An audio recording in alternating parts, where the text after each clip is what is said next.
예, 안녕하십니까. 경매 공매 시간입니다. 오늘은 11번째로 가압류 분석을 해보도록 하겠습니다.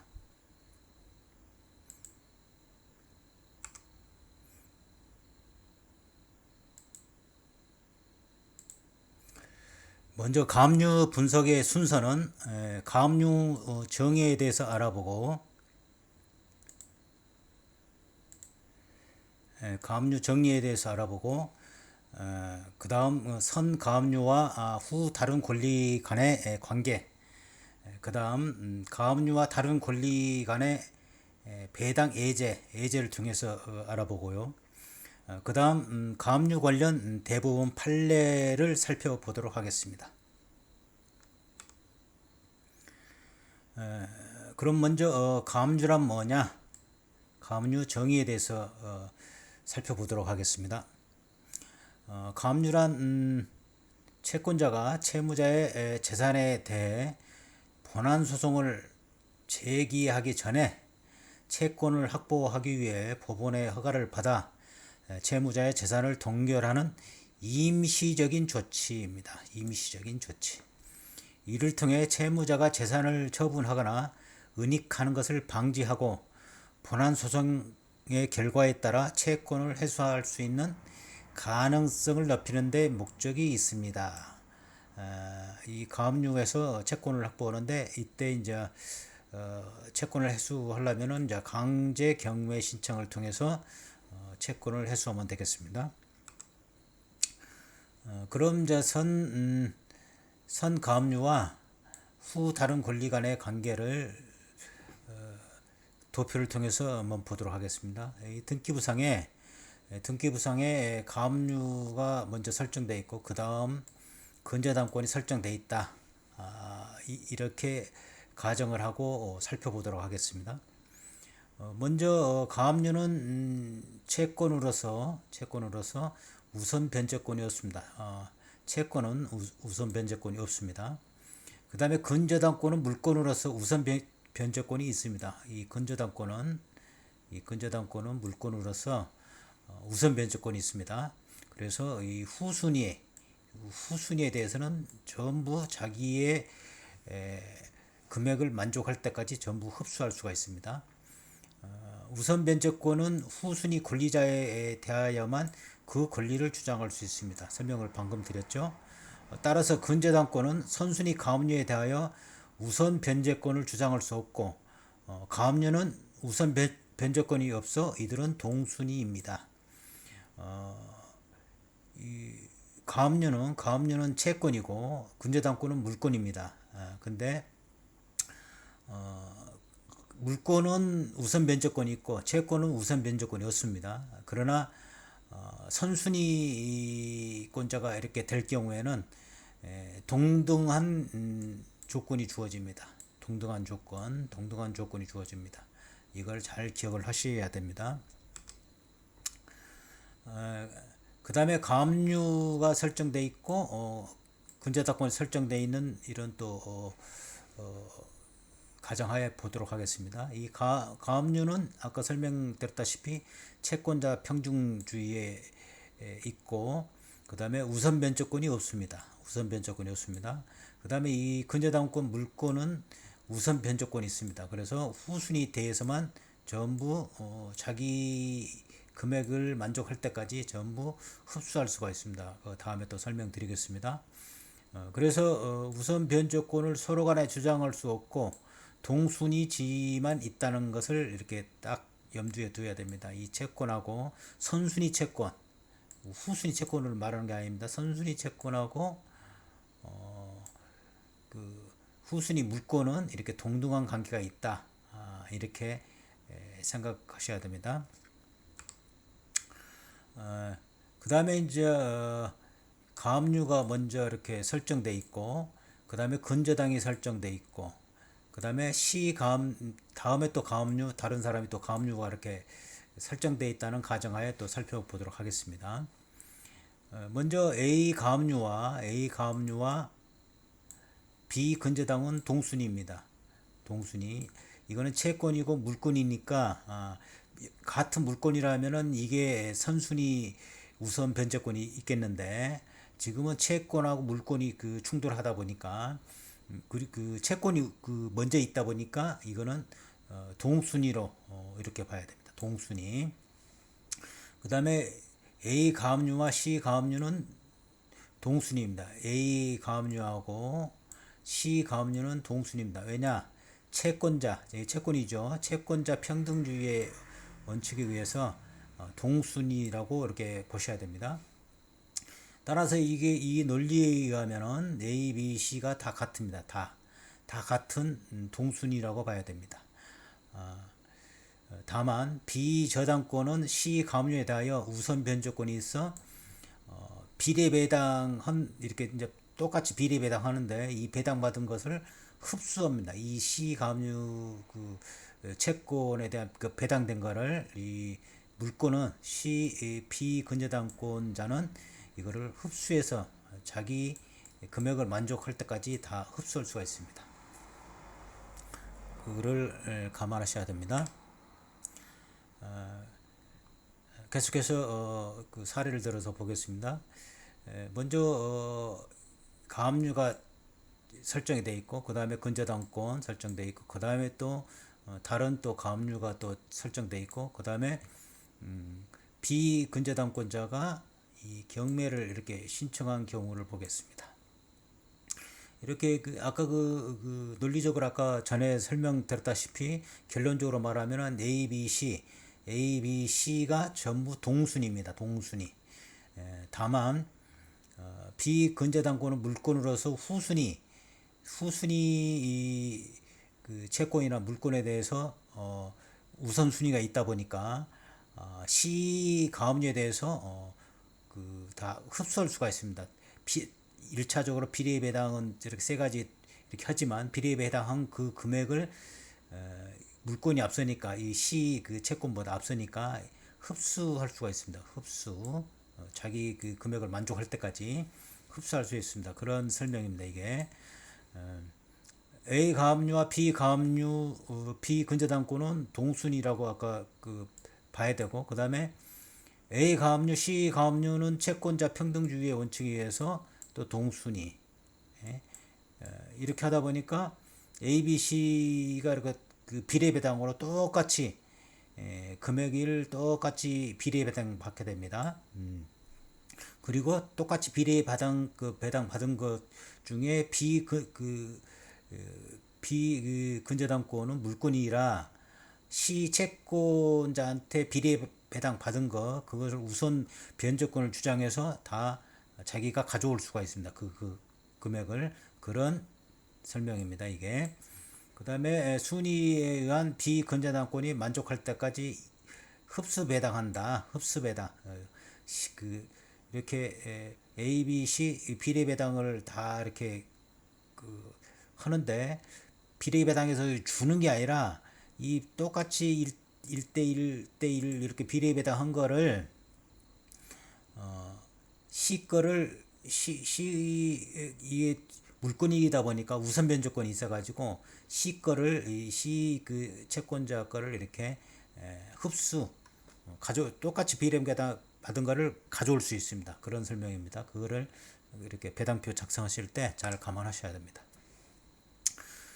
계속해서 선가압류와 후 다른 권리와의 관계를 보겠습니다. 좀 약간 이번에는 복잡한데 A가 전입신고하고 B가 가압류 설정을 하고 C가 저당권 설정을 하고 A가 다시 확정일자 전입신고만 이때 했는데 약간 이 그 가압류나 저당권자보다 늦게 확정일자를 그 계약서의 확정일자를 받았고 그 다음에 C 근저당권자가 경매 신청을 한 그런 형태가 되겠습니다. 이럴 때는 어떻게 되냐? 우선 권리 분석을 할 때 말소기준 권리를 찾아야겠죠. 말소기준 권리를 찾아보니까 말소기준 권리가 있죠. 5가지 압류, 가압류, 뭐 저당, 근저당 뭐 있죠. 근데 보니까 말소기준 권리 보니까 이게 가압류 이게 말소기준 권리에 해당됩니다. 첫 번째 찾아야 되는 게 말소기준 권리. 근데 말소기준 권리보다 A가 전입을 임대차 계약을 빨리 해서 A가 했으니까 이 임차금은 전부 이렇게 다 요구해서 할 수가 있는데, 대항력도 있고 해서 할 수 있는데, 그에 대해서 한번 살펴보도록 하겠습니다. 배당금 결과는 아까 BCA, B 채권, 그 다음에 물권, 그 다음에 확정일자까지 받아서 이게 물권화 된 거 아니겠습니까? 그럼 이 세 개가 채권자 평등주의위원 측에서 똑같이 BCA 똑같이 이렇게 됩니다. 그러나 똑같이 배당돼도 똑같이 이제 비례 배당 먼저 첫 번째 되고, 그 다음에 이 B는 이 물권보다 선순위이기 때문에 비례 배당 받은 거를 이렇게 흡수할 수가 있습니다. 흡수할 수 있고, C 저당권 물권은 이때 이제 확정일자 전입신고하고, 그 다음에 뒤늦게 가압류권자나 저당권자보다 늦게 확정일자를 받아가지고 뒤늦게 물권화가 됐는데, 똑같이 비례 배당 된다 하더라도 이 확정일자 받은 비례 배당 된 거, 늦게 된 거, 이거는 이게 흡수될 수 있습니다. 이렇게 이걸 배당표 작성할 때 잘 봐야 됩니다. 그래서 뭘 확인을 해야 되는 거니, 이 임차인이 배당 요구 종기일까지 배당 요구를 했나 확인하고, 그 다음에 임차 금액이 얼마인가, 뭐 1억이면 1억 이렇게 확인을 하고, 그 다음에 배당 요구했으면은 배당을 얼마 받아가는가, 이렇게 배당표를 작성해야 됩니다. 배당표를 작성해야 되고, 그 다음에 그 금액이 확실히 얼마까지 이렇게 쫙 본인 작성해 봐서 얼마까지 배당이 하고 타가나 갈 것인가. 만약에 또 배당 요구 안 했으면은 뭐 분명히 했을 걸로 이렇게 대부분 할 걸로 되는데, 혹시라도 안 했으면은 이걸 전부 또 인수를 해야 됩니다. 그런 것들을 전부 분석을 해야 됩니다. 권리 분석을 잘 해야 됩니다. 이런 것들. 그 다음에 이제 선가압류 후 다른 권리와의 관계 계속해서 보겠습니다. 이번에는 가압류가 설정되어 있고, 근저당권 설정되어 있고, C 가압류, D 근저당권, 다 각각의 권리들이 설정되어 있습니다. 이걸 보면은 A 가압류, B 저당권은 동순위입니다.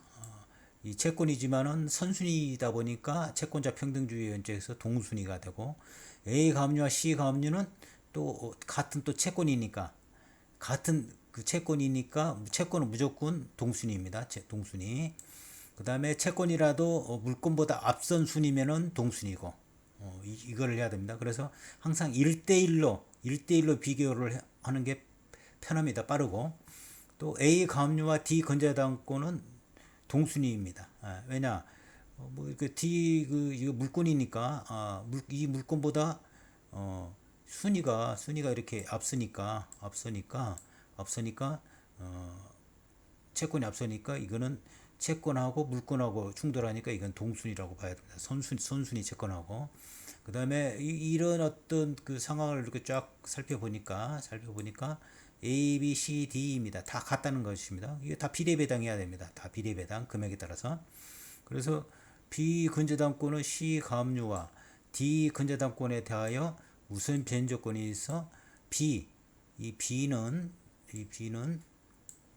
C, D, 그러니까 비례배당 C가고 D 비례배당 한 거를, 이거를 전부 다 이거를 근저당권자가 자기 금액을 만족할 때까지 다 가져갑니다. 똑같이 그런 내용입니다. 이렇게 좀 복잡한 권리 관계가 있을 때는 1대1로 이렇게 비교해서 평가표를 작성하는 게 좋습니다. 편하고. 계속해서 이 권리 관계가 가압류가 설정되어 있고, 근저당권 설정되어 있고, 가압류 다시 다른 사람 설정돼 있고 근저당권자가 이렇게 됐다고 이렇게 아까와 똑같은 형태로 해서 추가 설명을 좀 해보겠습니다. 그러니까 1대1로 분석하라겠죠. A와 B 그 채권 그 물건보다 채권이 선순위니까 이거는 당연히 A, B는 똑같고 또 A, C 아까 그 설명했다시피 채권자 평등주의 원칙에서 똑같고 A와 D는 그 물건보다 앞선 순위니까 또 똑같고 채권이니까 이 결과는 또 이렇게 같다는 거죠. A, B, C, D 이게 비례 1차 비례 배당을 이렇게 해야 된다는 거죠. 다만 이제 이 근저당권은 후순위자들한테 우선 변조권이 있으니까 이게 똑같이 배당받은 거를 똑같이 이렇게 그 배당받은 거를 다 자기 금액 다 충족할 때까지 이렇게 뺏어갈 수 있습니다. 뺏어갈 수 있습니다. 배당 그래도 이제 다 이렇게 B가 다 배당을 받아갔다. 그러면은 이제 C, D 이렇게 배당을 해야 될 거 아닙니까? 그러면은 C, D는 이거는 비례 배당을 다시 해야죠. 이 C와 D만 해서 이게 C와 D 금액을 합친 금액에 C를 하면은 C가 가져갈 금액이 나오고 C와 D 금액 그 분모에다가 D를 하면은 D가 가져갈 금액이 계산될 겁니다. 이런 식으로 계산한다는 겁니다. 그래서 이거를 그 C가 D가 가져간 거를 흡수 배당하고 또 2차 배당하고 이런 식으로 이루어진다는 것입니다. 그거를 머릿속에 딱 넣으시면 되겠습니다. 그럼 이제 배당 예제를 가압류와 다른 권리와의 배당 예제를 통해서 확실히 더 이렇게 금액을 넣어가지고 들어오도록 하겠습니다. 배당 금액이 1억 5천만 원이다. 배당 금액이 1억 5천만 원이다. 이렇게 가정을 하고 가압류권자가 1억 채권이 1억 원이 있고 근저당권자가 물건으로서 2억 원을 갖고 있다.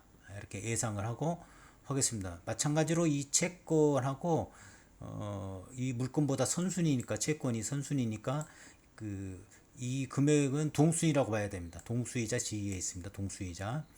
그래서 가압류권자한테 이제 비례배당 하는 것입니다. 가압류권자한테 가는 것은 지금 배당 금액이 1억 5천만 원이니까 1억 5천만 원에다가 이 가압류권자하고 근저당권자 금액을 합쳐보니까 1억, 2억이니까 총 3억이지 않습니까? 3억에 가압류권자는 1억이니까 3분의 1을 이렇게 곱해주면은 5천만 원이 나옵니다. 그래서 비례 배당하면 가압류권자는 5천만 원이 배당된다는 것이고 근저당권자는 배당 금액 1억 5천만 원 거기에다가 채권자하고 근저당권자 그 금액을 합쳐보면은 그게 3억에다가 근저당권자 그 채권 금액이 2억 그러면 그 근저당권자의 배당 금액이 나옵니다. 1억 이렇게 해서 총 1억 5천이 배당된다는 것입니다. 쉽죠? 그 다음에 이제 케이스 두 번째 배당 금액이 1억 원이고 가압류권자 근저당권자 시근저당권자 이렇게 등기가 설정되어 있다고 가정을 하고 또 분석을 해보도록 하겠습니다. 먼저 그 비례배당을 하면은 이거 선순위 그 물건보다 빠르니까 선순위 채권이니까 이거는 또 A와 B는 같다고 이렇게 봐야죠. A와 B는 그 다음에 A와 C 이 물건보다 또 선순위인 채권이니까 A와 C도 같다고 봐야죠. A와 C 그러니까 결국에는 A, B, C 이 C가 다 같다는 것입니다. 이렇게 비례배당하는 것입니다. 그거를 또 보겠습니다. 배당 금액이 1억 A 가압류 그리고 총 분모는 1억 5천 전체 분모는 2억 그 중에 가압류권자가 채권을 갖고 있는 게 1억 그러니까 5천만 원 그 다음에 비근저당권자는 배당 금액이 1억에서 총 그 분모가 세 사람 합친 금액이 2억 자기 거가 5천만 원이니까 2,500만 원 시근저당권자는 마찬가지로 배당 금액이 1억에서 자기 거에 5천원이니까 2,500만 원 이렇게 비례 배당이 된다는 것입니다. 그리고 다시 또 계산해 주셔야 됩니다. 두 번째로 1차적으로 비례 배당하고 2차적으로 이제 흡수 배당 이제 그 선순위를 따지는 것입니다. 자, A 가압류는 채권의 1억 원 중 5천만 원만 배당받고 소멸합니다. 그대로 더 이상 뭐 받지 못합니다. A 가압류는. 그런데 이제 비근저당권자는 C 근저당권에 우선하여 자기 채권액 5천만 원을 전액을 만족할 때까지 C 저당권의 비례 배당액을 흡수하여 비근저당권은 5천만 원만 배당받고 C 근저당권자는 배당액이 없게 된다. 그냥 말소가 된다는 거죠. 그러니까 이렇게 2,500만 원, 2,500만 원 했어도 C 근저당권은 배당을 받지 못하고 이 금액을 비근저당권자한테 뺏깁니다. 아까 같은 물건이지만은 선순위 그 우선 변제권이 있으니까 같은 물건끼리는 선순위가 우선 변제권이 있으니까 그 선순위 그 우선 변제권자한테 그 금액 채권액이 전부 만족될 때까지 전부 채워진다는 그런 뜻입니다. 그리고 더 배당받을 게 없으면 더 배당받지 못하고 그대로 소멸된다 그런 뜻입니다. 그러면은 이제 대부분 판례를 한번 살펴보도록 하겠습니다. 가압류와 관련 있는 대부분 판례는 어떤 것들이 있나? 먼저 첫 번째 사례를 보면은 가압류가 설정돼 있고 그 다음에 근저당권이 설정돼 있고 제3자가 강제경매 신청을 했을 경우에 이럴 경우에 대부분 판례가 나와 있는 걸 보겠습니다. 선순위 가압류 채권자와 근저당권자 및 근저당권 설정 등기 후 강제경매 신청을 한 압류 채권자 사이에 배당 관계에 있어서 후순위 근저당권자는 선순위 가압류 채권자에 대하여 우선 변제권을 할 수 없으므로 1차로 채권액에 따른 안분 비례에 의하여 평등 배당을 받은 후순위 경매 신청 압류권자에 대하여는 우선 변제권이 인정되므로 경매 신청 압류 채권자가 받을 배당액으로부터 자기의 채권액을 만족시킬 때까지 이를 흡수하여 배당받을 수 있다. 대법원 94마 417 판결문 이렇게 나와 있습니다. 지금까지 설명 드린 게 아까 대법원 판결에 의해서 이렇게 판결이 난 사항입니다. 이게 그동안 설명해 준 거를 이렇게 판결 난 거 이렇게 글씨로 보면은 좀 어렵게 느끼죠. 이렇게 글로서 이렇게 풀어서 놓으면은 어렵지만은 내가 아까 도표로 그려서 이렇게 딱 하면은 아주 쉽게 이해할 수 있을 겁니다. 어려우면은 도표로 그리면 돼요. 아까 나처럼 이렇게 도표를 그려서 이렇게 권리 분석을 하면은 쉽습니다. 다음 사례 두 번째를 보겠습니다. 전입 신고가 돼 있고 가압류가 돼 있고 그다음에 확정일자 전입 신고하고 같이 확정일자도 같이 받아야 되는데 그게 늦게 이렇게 가압류권자보다 늦게 확정일자를 해가지고 이렇게 된 사례를 보겠습니다. 대항 요건을 미리 갖추었다고 하더라도 이 전입신고하면은 바로 전입신고하면서 점유하면은 점유하면은 바로 대항력을 갖추죠. 미리 갖추었다고 하더라도 확정일자를 부여받은 날짜가 가압류일자보다 늦은 경우에는 이 확정일자 받으면서 이때 비로소 물권화가 되는데 물권하고 싸울 수 있는 근거가 생기는데 이 확정일자보다 가압류가 빨라 그러니까 물권 우선 변제권에서 밀려버립니다. 그거를 감안하시고 봐셔야 됩니다.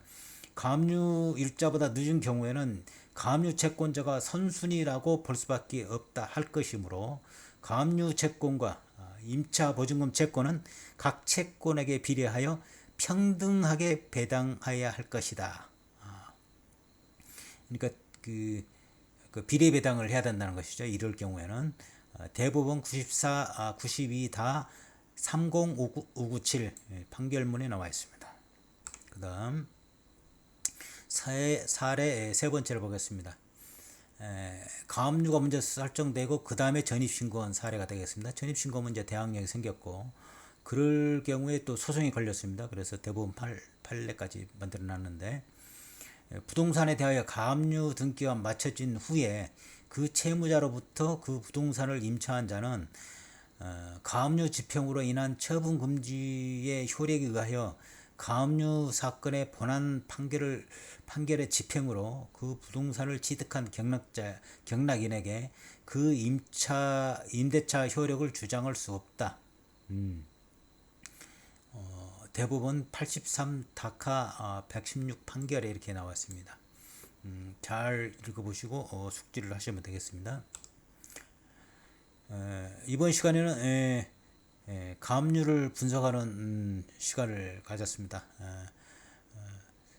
다음 시간에는 권리 분석 마지막 시간으로 법정 지상권에 대해서 알아보고 그 다음에 경매 절차, 실무적인 절차에 이렇게 그거를 설명하는 시간을 갖도록 하겠습니다. 오늘 이만 하겠습니다. 감사합니다. 다음 시간에 뵙겠습니다.